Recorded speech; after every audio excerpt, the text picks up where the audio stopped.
పిల్లలకి డైలీ ఒక ఎగ్ తర్వాత బాలామృతం ప్లస్ ప్రతి ఎవ్రీథింగ్ అంతా కూడా మాకు ఇన్ టైంలో సప్లై జరుగుతుంది. సో మాకు ఇక్కడ ఈ సందర్భంలో అలాగే ఒక ఐసీయూ నలుగురు డాక్టర్స్ తోటి హాస్పిటల్ అది స్టార్ట్ అక్టోబర్ ఎండింగ్. మా వంతు పూర్తి కార్యక్రమాలు రైతుల ద్వారా చేయడానికి రెడీగా ఉన్నాం. మరి మన ఆపస్ అనేప్పుడు కూడా మరి అక్కడిగా మందర గ్రామంలో ముందుగా స్పందించి ఆహారాలు సప్లై చేయడం కూడా జరిగింది.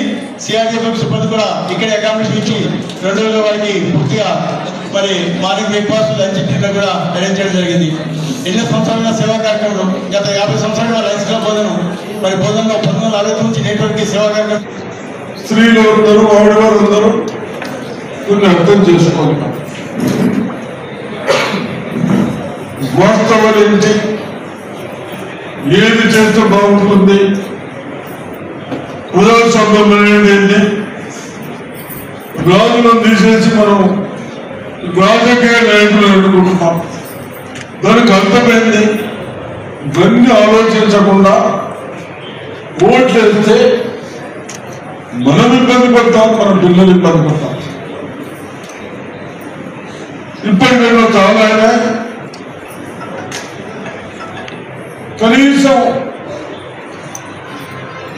మీ ఏం స్కూల్ మీరు ఏ స్కూల్ దాంట్లో కూడా ఎక్స్ ఎక్కడికి వెళ్ళి వస్తుండే, గుడిపోయిన ఎక్స్ వస్తుండే, కూరగాయలు బాగాలేకుంటుండే. ఇవన్నీ మీరు కష్టపడతా ఉన్నారు కానీ మన పిల్లలకు మన వృద్ధులకు ఉపయోగపడతలేదు. మీకు చెడు పేరు వస్తున్నది, ప్రభుత్వానికి చెడు పేరు వస్తారు.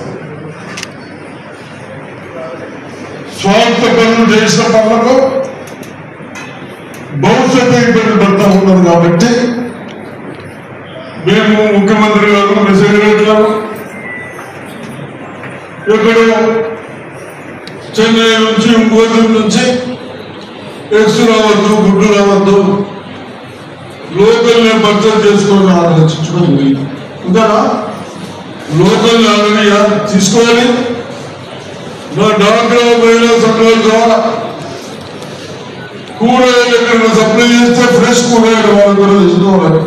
ఇవన్నీ గైడ్లైన్స్ తయారు చేసినాం. ఎందుకు మన పిల్లలకు నిలువల సోదరులకు కాపాడే బాధ్యత మన పైన. అంతేనా? మీరు కష్టపడుతున్నారు కానీ తినేది బాగాలేకుంటే ఇవన్నీ చేస్తా ఉన్నాం. బిల్చులకు ఇబ్బంది పడతా ఉన్నారు, మీకు జిల్లాలకు ఇబ్బంది పడతా ఉన్నారు. వాళ్ళు చూస్తేనేమో రోడ్డు పెట్టారు, 5 లక్షల రూపాయలు పెట్టారు. మన డిస్టిక్ లో మీరు గృహాలను ఇల్లు నడిపేవారు, మీరు ఆలోచించాలి. లక్షల కోట్లు బాకీలు తెచ్చి మన నిజామాబాద్ డిస్టిక్ ఎక్కడన్నా ఒక స్కూల్ వచ్చిందా, కాలేజ్ వచ్చిందా, ఒక ప్రాజెక్ట్ వచ్చిందా?